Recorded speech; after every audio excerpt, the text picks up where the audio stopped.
Les- Lesson 3 casharka saddexaad English to Somali.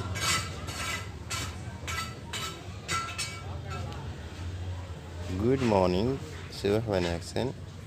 Good morning too, subax wanaagsan sidoo kale.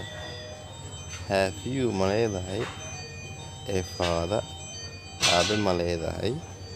Yes, I have. Waan leeyahay a father. Aabe waan leeyahay.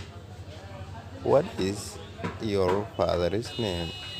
Aabaha magaciisa. What is your father's name?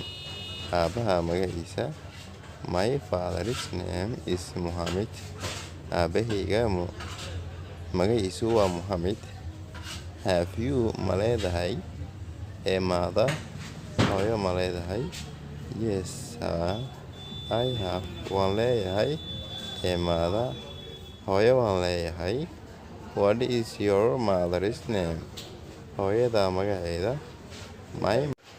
My mother's name is Khadijo. Hooyadaydu magaceedu waa Khadijo.